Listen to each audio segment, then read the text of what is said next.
Brothers and sisters, we have come to the third segment of the third season. It's not a final season yet. We shall have a fourth season, but this is the final segment of the third. And we come to Jesus in his adulthood. Let's therefore reflect a bit on the start of this transition from childhood, the obedient son, to the apostle of the Father. Let's listen to the word of God. Each year, his parents went to Jerusalem for the feast of Passover. And when he was 12 years old, they went up according to festival custom. After they had completed its days as they were returning, the boy Jesus remained behind in Jerusalem, but his parents did not know it. Thinking that he was in the caravan, they journeyed for a day and looked for him among their relatives and acquaintances. But not finding him, they returned to Jerusalem to look for him. After 3 days, they found him in the temple, sitting in the midst of teachers, listening to them and asking them questions. And all who heard him were astounded at his understanding and his answers. When his parents saw him, they were astonished, and his mother said to him, "Son, why have you done this to us? Your father and I have been looking for you with great anxiety." And he said to them, "Why were you looking for me? Did you not know that I must be in my father's house?" But they did not understand what he said to them. Bar Mitzvah. This happens on the 13th year of a Jewish boy's life. It's a rite of passage from childhood to manhood. While a rabbi is the usual tutor of the boy turning to be a man, this is also a critical phase in the father and son relationship. The father serves as a good coach beside his son as the boy does his exercises in reading the Word of God, the books of what we would call today the Old Testament. But to this day, still, for Judaism, it is the Bible. Now, you can now imagine that Joseph must have coached and may even was the teacher of the young Jesus, as he would one day be presenting himself to the Jewish religious leaders for his own bar mitzvah. It was therefore a surprise on the part of Joseph and consternation on Mary's part in losing their son, not finding him with them, and later finding him engaged with religious leaders in the temple of Jerusalem. 12 years old, 1 year shy before bar mitzvah. But the ways of the Lord are different from our human agendas. While the answer of Jesus might have merited a slap on his face, it made the couple ponder and wonder. What was he meaning to say, "I must be"? Neither was it Jesus' agenda. The Father has his own time and the fulfillment of his intentions for everyone, every man for that matter. What more for his only begotten Son is not according to our mind. Always it happens in his time. All things are made real and beautiful in his time. So ours is simply to follow as Mary and Joseph would have to do, because it is exactly the right, the most propitious time. I have met parents who did not find it easy to accept what their children wanted in life as they were coming of age, when they were deciding to a career path different from what their parents wanted, or even leaving the nest and finding their own partner in life, building their own family. I met one such family. Both parents were dentists, And their daughters were dentists too. So they expected their only son, the third and final child, would be a dentist as well. But it was not the way he thinks life would be for him to always be cleaning teeth of patients every day. So you know what he did? He complied. He went to a school for dentistry, but in the first semester of the first year course, he decided to lose that year rather than spend a lifetime of misery and regret. You know what? He devised of a scheme. He failed each and every subject of that first semester in that college of dentistry. And so he was barred from taking the program. Later, the parents admired their son's tenacity and creativity that puts him on the right course that he prefers in life. I read Khalil Gibran. He has a take on the relationship between children and parents in his book, The Prophet. He says it this way: your children are not your children. They are the daughters and sons of life belonging to its for itself. They come through you but not from you. And though they are with you, yet they belong not to you. You may give them your love, but not your thoughts. They have their own thoughts. You may house their bodies, but not their souls. Their souls dwell in the house of tomorrow, which you cannot visit, not even in your dreams. You may strive to be like them, but seek not to make them like you, for life does not go backward, nor tarries with yesterday. You are the bows from which your children are living, arrows which are sent forth. The archer sees the mark upon the path of the infinite. He bends you with his might, so that his arrows may go swift and far. Let your bending in the archer's hand be for gladness. Let's read this.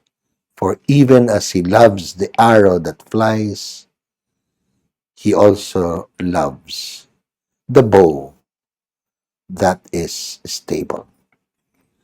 I've looked for a person who had this experience and is happily settled in his decision. You would be surprised to listen to this life testimony of John Dominic Corral.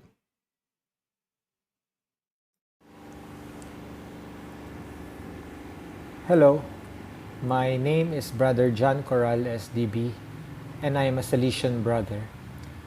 Allow me to share with you my life story and my vocation journey. When I was 3 years old, my mother went to the United States for a greener pasture. My father, my paternal grandparents, and a distant relative aunt were the ones who took care of me, my two elder siblings, when we were growing up in Bulacan. My mother worked really hard so that she would be able to petition us in the United States and be together as one family. 12 years later, she was finally able to take us to the United States, but just for a visit. My parents have decided that we finish our college education here in the Philippines before we finally move for good abroad. My eldest brother was the first one who got to finish his education.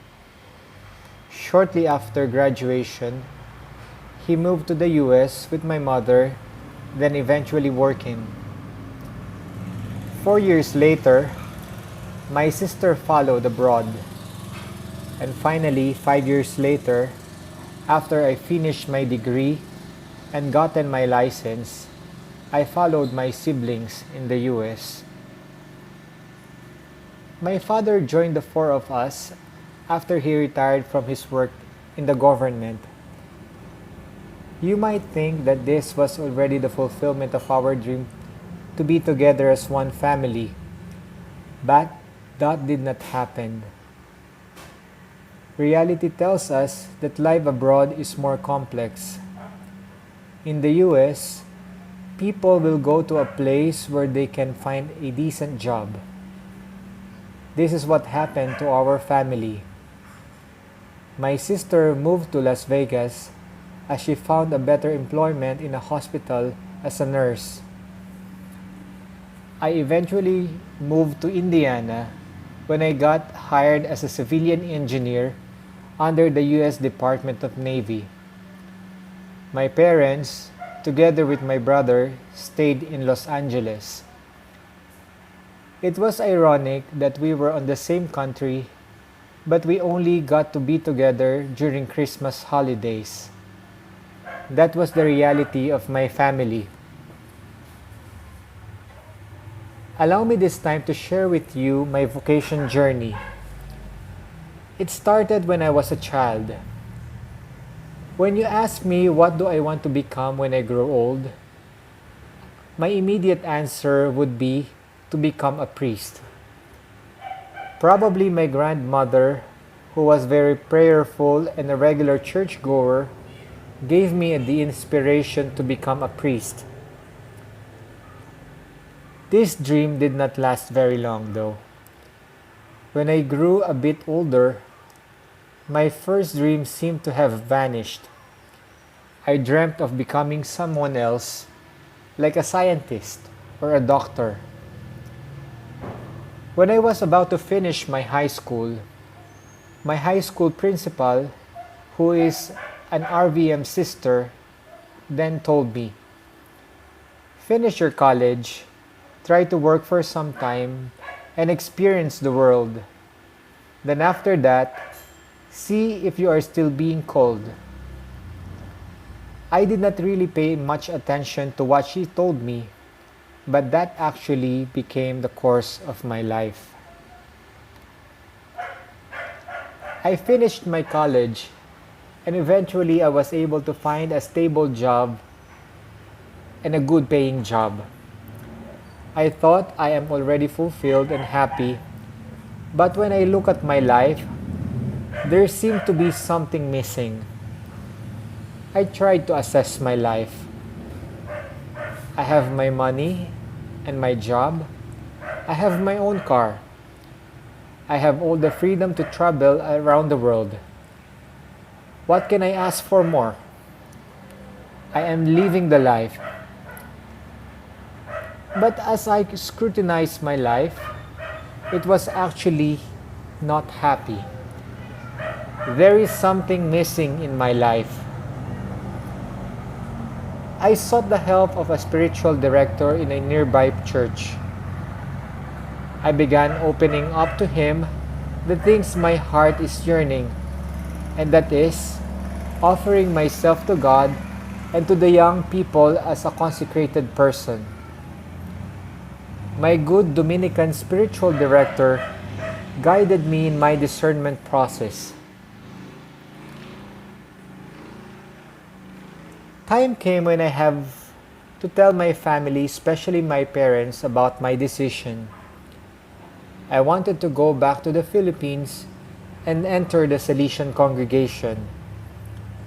I will quit my job, sell my car, and start with another path in my life. My family's initial reaction was a big no. One of the greatest struggles I had in my discernment process was the approval of my mother. She was very much opposed to my decision. Every time we would talk over the phone, we would always quarrel. I would hear all sorts of things from her. She would tell me that a lot of people are wanting to be in the United States and land in a secure job. She would also sometimes persuade me that I can still serve God without having to go back in the Philippines and become a consecrated religious. That was our drama. Sometimes we prefer not to talk lest we hurt each other. At one point, I understand the sentiments of my mother. All her life, she dreamt of us being together as one family. She made all these sacrifices, which I am very grateful of, for us to be in the United States. And here I am, telling them that I will be going back to the Philippines. On the other hand, I also tried to explain to them that number one, this is what I think and feel that would make me happy and fulfilled. My prayer and discernment, guided by my spiritual director, showed that offering my life to the Lord is what would give me meaning and purpose in my life. And secondly, I'm already in the right age to decide for myself.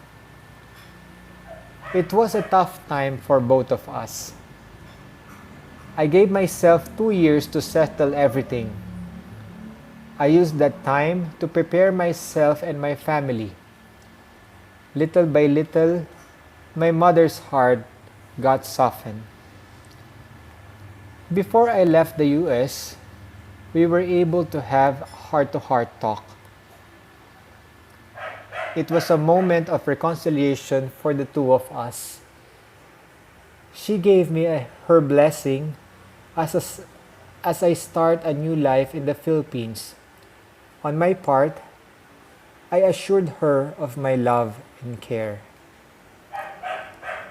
I have been in the congregation now for 8 years. I professed last May 2016 as a Salesian brother. The life is not easy, but there is a kind of meaning and purpose whenever I am with the young people. It is not actually I who is teaching them, but they are the ones who are giving me lessons in life. Ultimately, I recognize how God has been journeying with me and guiding me in my life that He has shown me. Thank you so much.